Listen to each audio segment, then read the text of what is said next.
A situação na BR-470. Novo deslizamento de terra ao lado da cratera que se formou há 2 dias complica planos de liberação da pista em Rio do Sul.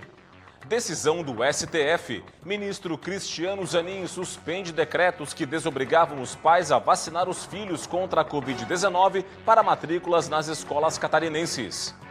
O desemprego, segundo o IBGE, Santa Catarina termina 2023 com a 3ª menor taxa de desocupação entre os estados brasileiros. O contorno viário de Florianópolis. Estudo da Fiesc aponta que se o ritmo atual dos trabalhos for mantido, é possível entregar a obra em julho deste ano. Campeonato Catarinense. Nossos repórteres mostram a expectativa dos torcedores de Figueirense e Avaí para o clássico deste sábado no estádio Orlando Scarpelli.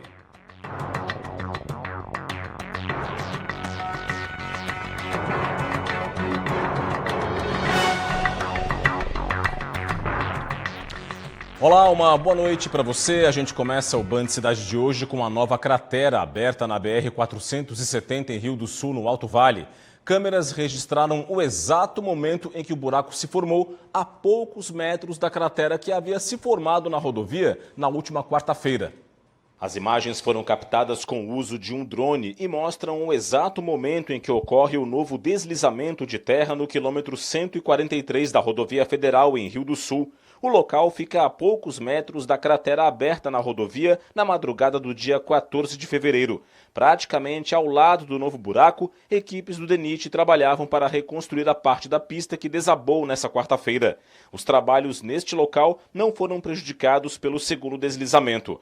Uma máquina ficou soterrada. O DENIT vai vistoriar um novo escorregamento de terra para definir as estratégias de reparo da área atingida. Este novo evento tem proporções ainda maiores que aquele último registrado na quarta-feira de cinzas. Não houveram vítimas, apenas danos materiais. Para a solução desse segundo evento, o DENIT está trazendo especialistas em geotecnia de Brasília, do DENIT de Brasília, e também especialistas da empresa contratada para a execução dos serviços. Então, logo tivermos a solução, vamos seguir trabalhando para liberar o quanto antes o tráfego no quilômetro 143 da BR-470. Aqui na capital, um acidente deixou uma pessoa ferida no começo da tarde desta sexta-feira na SC 405, trecho conhecido como Avenida Dionísio Freitas, no sul da ilha. A batida envolveu um carro e uma motocicleta. O motociclista de 32 anos de idade teve o chamado choque hipovolêmico, que consiste numa perda considerável de sangue, e entrou em parada cardiorrespiratória.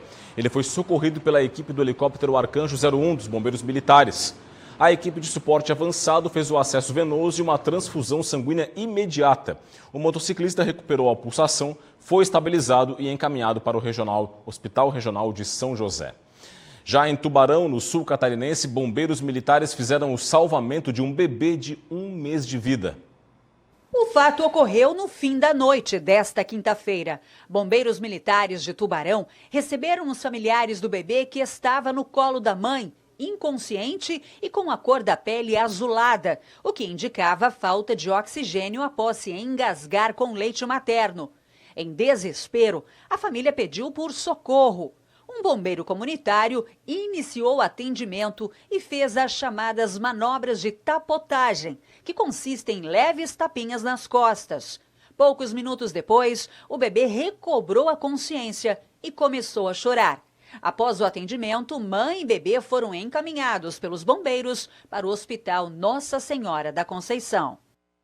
A Polícia Civil apreendeu um verdadeiro arsenal nesta sexta-feira em Blumenau, no Vale do Itajaí. 3 pessoas foram presas.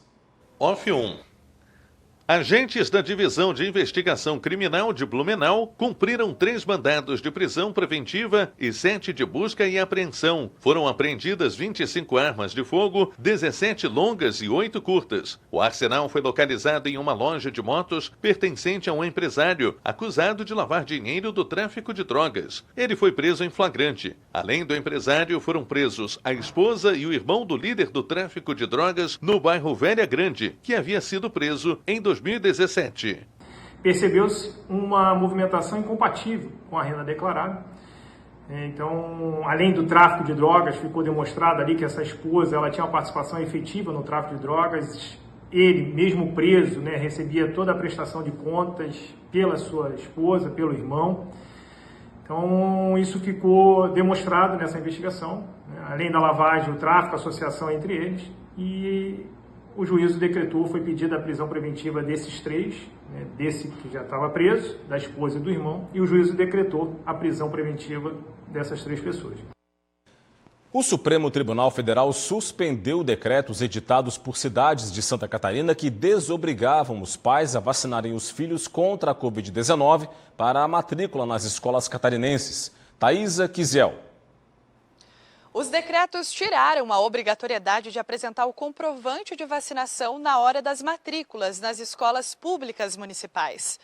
A decisão do STF atinge as cidades de Florianópolis, Joinville, Camboriú, Balneário Camboriú, Içara, Presidente Getúlio, Rancho Queimado, Rio do Sul, Santo Amaro da Imperatriz, Saudades, Jaguaruna, Taió, Formosa do Sul, Criciúma, Brusque, Blumenau, Ituporanga, Sombrio, Santa Terezinha, São Pedro de Alcântara, Indaial, Ascurra, Bombinhas, Chapecó, Ibirama, Itapema, Luiz Alves, Rio Negrinho, Gaspar, Jaraguá do Sul e Porto Belo. A decisão foi depois que o partido PSOL entrou com uma ação contra os decretos. O ministro Cristiano Zanin afirmou, inclusive, que a medida vai contra o Estatuto da Criança e do Adolescente, que prevê a obrigatoriedade de vacinação quando recomendado por autoridades sanitárias, que é o caso da Covid-19.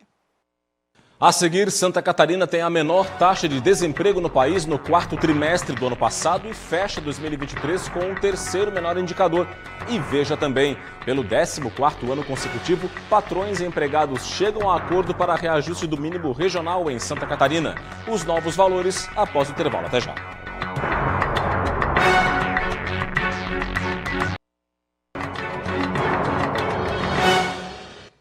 Estamos de volta com o Band Cidade. Santa Catarina voltou a ter a menor taxa de desemprego entre os estados brasileiros. É o que mostram os dados divulgados hoje pelo IBGE com base na PNAD contínua. Vamos dar aqui as informações no telão do Band Cidade. Confira comigo. No quarto trimestre do ano, a taxa catarinense ficou em 3,2%. Foi a menor do país. E aí, seguida pelos estados de Rondônia, 3,8%, Mato Grosso, 3,9% e Mato Grosso do Sul, com 4%. Agora, o percentual acumulado nacional, o total de 2023. Aí, Santa Catarina fechou com a terceira menor taxa de desemprego, 3,4%. O estado ficou atrás de Rondônia, 3,2%, e Mato Grosso, 3,3%. Mato Grosso do Sul ficou na quarta colocação, 4,7%.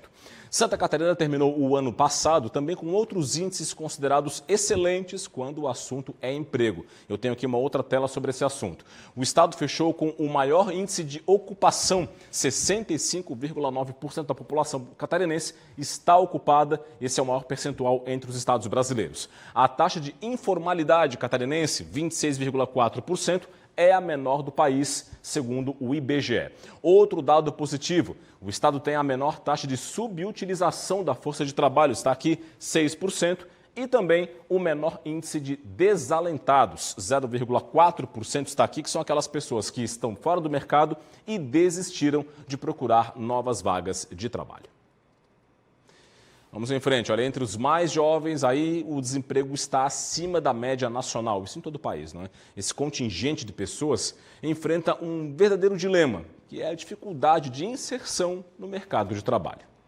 Aos 20 anos, Ágata conseguiu o primeiro emprego após participar de um projeto na Irmandade do Divino Espírito Santo em Florianópolis. Para mim foi muito especial, porque eu comecei a ter mais conhecimentos em outras áreas, né? Até na área que eu queria buscar, que seria o marketing. Depois eu vim aqui para a Formação Aprendiz trabalhar como auxiliar administrativo.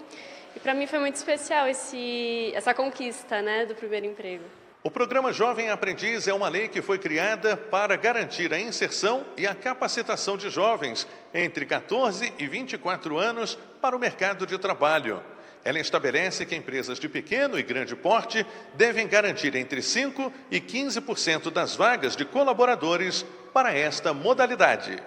Apesar disso, os jovens ainda enfrentam dificuldades quando se trata de oportunidades. De acordo com o Ministério do Trabalho, 5 milhões de jovens estão desempregados, dos quais 52% são mulheres e 66% são pretos e pardos. Os chamados nem, ou seja, que nem trabalham e nem estudam, somam 7 milhões. A coordenadora do Programa de Jovem Aprendiz da Irmandade afirma que as empresas precisam enxergar a importância de um projeto como este. A gente tem uma demanda de 3 mil jovens querendo ingressar no nosso programa, só que muitas empresas ainda não demonstraram interesse em ter o jovem aprendiz no mercado de trabalho. Por quê? Porque muitas delas só fazem a contratação desse jovem ainda para cumprir o que a legislação exige da organização. O espaço oferece oportunidades de voluntariado e capacitação de jovens em habilidades que estão em alta no mercado de trabalho, como comunicação e disciplina. Os princípios que eles aprendem envolvem ser responsáveis, ter honestidade quando lida com as pessoas, serem pontuais, que não necessariamente são a parte profissionalizante técnica, né? Mas tem muito a ver com o que se espera de um trabalhador. Na economia, patrões e empregados chegaram a um acordo e o salário mínimo regional em Santa Catarina vai ter um aumento de 6% para as 4 faixas salariais. Confira. O acordo foi selado nesta quinta-feira em reunião entre os representantes dos empregadores e dos trabalhadores. É o 14º ano consecutivo no qual patrões e empregados concordam com o índice do reajuste que ficou em 6%. Finalmente chegamos então a um denominador que contempla as duas partes. Mas depois dessa longa discussão, como eu disse, de forma harmoniosa e respeitosa, se chegou a um denominador comum e temos então finalizado o nosso piso mínimo regional. O piso mínimo regional em Santa Catarina tem 4 faixas salariais. A primeira passa de R$ 1.521 para R$ 1.612,26. A segunda faixa teve o valor modificado de R$ 1.576 para R$ 1.670,56. A terceira faixa salta dos atuais R$ 1.669 para R$ 1.769,14. A quarta faixa subiu de R$ 1.740 para R$ 1.844,40. São 14 anos já de negociação. Essa é a 14ª negociação do piso salarial estadual e que a gente chegou a um acordo. Mas eu acho que amadureceu muito o processo de negociação, não só da nossa parte, dos trabalhadores, mas por parte também dos empresários. O piso regional vale para empregados que não tenham salário mínimo definido em lei federal, convenção ou acordo coletivo de trabalho. Os novos valores vão fazer parte de um projeto de lei complementar que vai ser enviado pelo governo do estado para a Assembleia Legislativa. Bom, e a mesma Federação das Indústrias, que comemorou o acordo sobre o piso regional, divulgou um outro estudo que aponta: se o ritmo atual dos trabalhos for mantido, é possível entregar o novo contorno viário de Florianópolis dentro do prazo fixado pela concessionária, que é julho de 2024. A estimativa da Fiesc é baseada em visitas e em imagens que fazem parte de uma análise realizada pelo engenheiro contratado pela federação e que acompanha a evolução da obra. O estudo corrobora o levantamento anterior, que já apontava a conclusão no fim do primeiro semestre deste ano como plausível, desde que mantido o ritmo dos trabalhos. Realmente nós ficamos muito surpresos assim, com o andamento das obras, tanto a parte de obras de artes especiais, como os túneis, como viadutos, e como também a parte de pavimentação, com a equipe de máquinas que estão trabalhando, nós temos quase certeza que no início do próximo semestre nós já estaremos passando pela via de contorno. A Federação das Indústrias defende o cuidado com as áreas lindeiras e as faixas de domínio, para impedir que a nova rodovia se torne uma via urbana. Para a Fiesc é necessário estabelecer um plano diretor para o entorno da obra, uma discussão que deve passar pelos poderes executivo e legislativo das cidades de Palhoça, São José, Biguaçu e Governador Celso Ramos.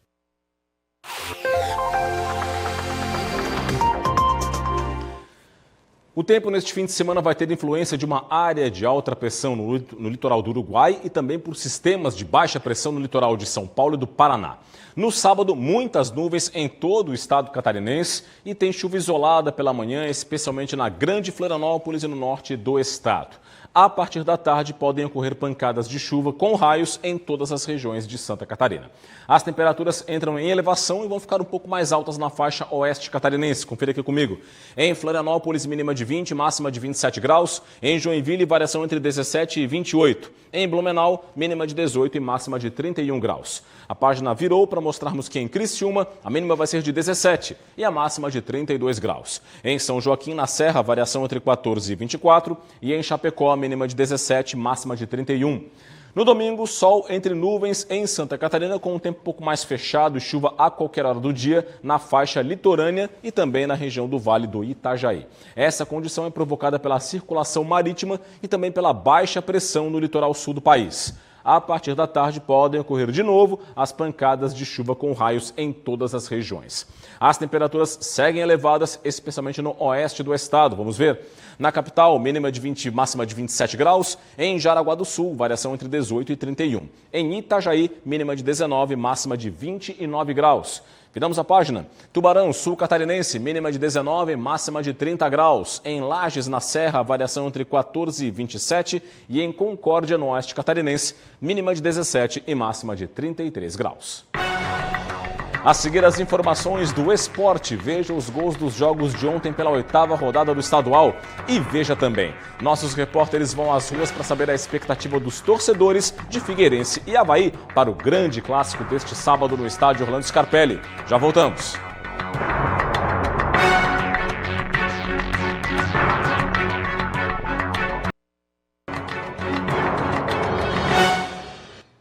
De volta com a Band Cidade, o programa Lar Legal entregou mais de 100 títulos de propriedade a moradores do bairro Serrinha, no maciço do Morro da Cruz, aqui na capital.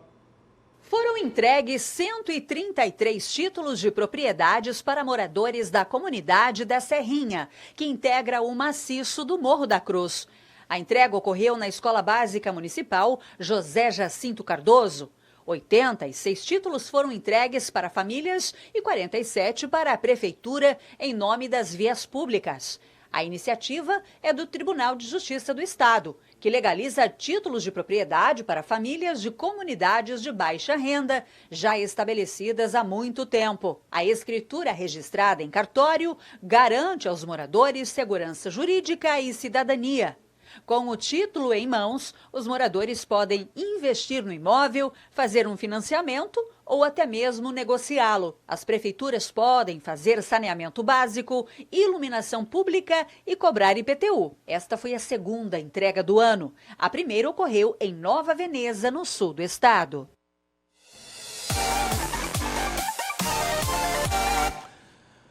Campeonato Catarinense, 2 partidas nesta quinta-feira deram sequência à 8ª rodada da primeira fase. Veja os gols. No estádio Heriberto Wilson, o Criciúma saiu na frente com este gol de Claudinho. Rodolfo Potiguar deixou tudo igual. Yerson Candelo fez o gol da virada e da vitória do Brusque. Final no sul do estado, Criciúma 1, Brusque 2. No estádio Aníbal Costa, em Tubarão, Brandon abriu o placar para o Nação diante do Hercílio Luz. Jonathan ampliou a vantagem dos visitantes. Mariotto bateu cruzado e fez o primeiro do Hercílio Luz. Os donos da casa empataram com este gol de Ingro. E ficou nisso, Hercílio Luz 2, Nação também 2. 2 jogos da 8ª rodada, Marcílio Dias e Figueirense, Joinville e Concórdia, foram adiados para a próxima quarta-feira, 21 de fevereiro. Avaí e Barra vão se enfrentar somente no dia 28 de fevereiro. Neste fim de semana, os times entram em campo para a 9ª rodada. Veja. Neste sábado, 2 partidas. Às 4h30 da tarde tem o grande clássico entre Figueirense e Avaí no estádio Orlando Scarpelli. Às 7 horas da noite, no estádio Domingos Machado de Lima, em Concórdia, o Concórdia encara o Marcílio Dias. No domingo, 3 partidas. Às 5 da tarde, o Inter de Lages enfrenta o Criciúma no estádio Vidal Ramos Júnior. Às 6 da tarde, tem Brusque e Hercílio Luz no estádio das Nações, em Balneário Camboriú. E às 7 da noite, no Gigantão das Avenidas, em Itajaí, o Barra recebe o Joinville. A rodada se completa na segunda-feira, com o duelo entre Nação e Chapecoense, às 8 horas da noite, na Arena Joinville. E é claro que o principal jogo da rodada é o grande clássico entre Figueirense e Avaí. O repórter João Paulo Cardoso foi às ruas saber como está a expectativa de alvinegros e havaianos para o jogão deste sábado. Tá chegando o dia do clássico e pouco importa a posição em que cada um está na tabela de classificação. Do lado alvinegro ou do lado azurra, sempre tem os otimistas de plantão e que não abrem mão de dar um pitaco. Que seja 1-0, choradinho, daquele para ele chorar bem bastante do outro lado de lá. Eu gostaria sim, que fosse uma goleada, né? Até para levantar a moral aí do time, tá precisando, né? Levantar a moral do técnico, aí o pessoal já tá dando uma cobrada em cima dele. É pertinho do clássico que aparecem os mais apaixonados pelo clube, que tem até leão tatuado no braço. Ah, e o furacão na perna. E para esse clássico aí, o que tu espera do Figueira? Espero que jogue com garra, com força, paixão. É isso que o torcedor quer. Vamos lá. Figueira! As duas maiores torcidas estarão no estádio Orlando Scarpelli neste sábado, às 4h30 da tarde, para o maior espetáculo do futebol catarinense. E que vença quem tiver mais competência e bola no pé. Ué, não precisa ficar chateado, não fica chateado e sem chorar, não precisa chorar, que vai dar Avaí, nós estamos... O canto dessa cidade é meu!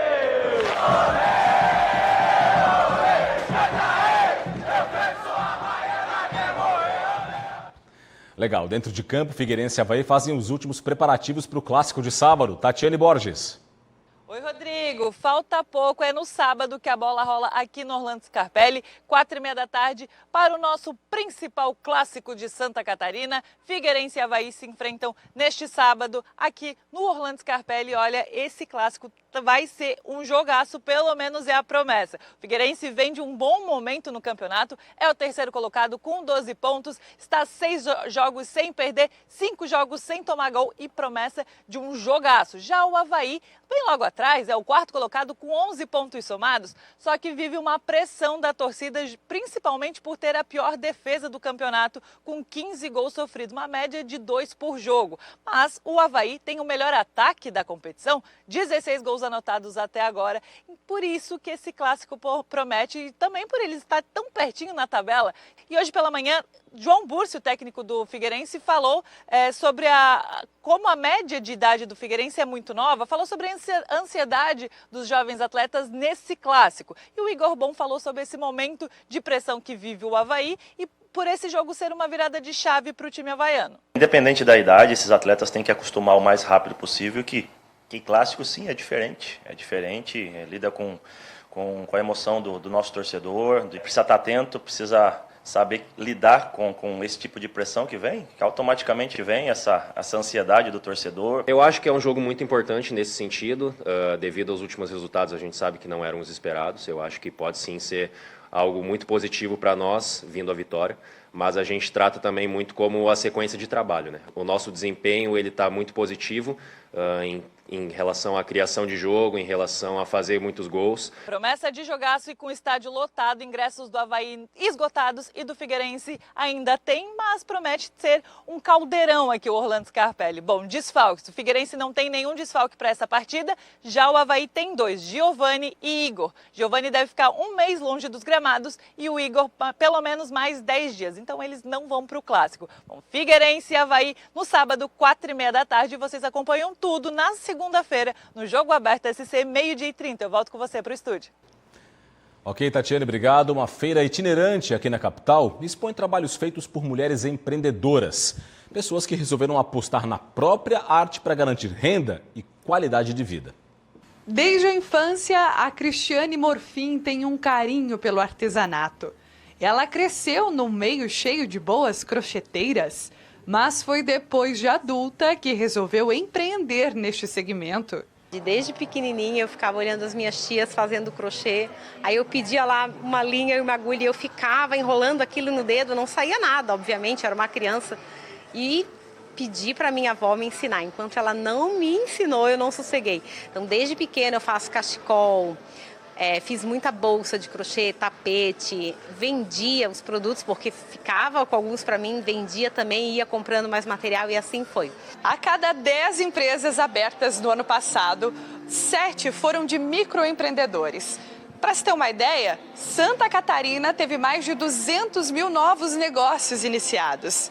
E a Miriam, há 7 meses, resolveu investir no próprio negócio e hoje é a estreia dela numa feira. Como é que está sendo esse contato com o público?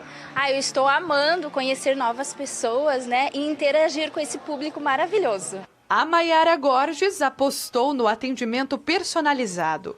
Ela não tem loja física e as vendas são realizadas pela internet. Mas com a participação na feira, tem a oportunidade de captar mais clientes. Com a loja mostrando na feira, a pessoa consegue ver os produtos, ela consegue ver a loja, ver a qualidade das peças, então ela vê que realmente vale a pena o produto que ela está comprando. Esta é a primeira edição da Feira Arte Viva neste ano. A exposição é itinerante e cada mês será num bairro de Florianópolis. Ficamos por aqui, vem aí o Jornal da Band. Boa noite, obrigado pela audiência ao longo de toda a semana. Um forte abraço e até segunda-feira. Tchau, tchau.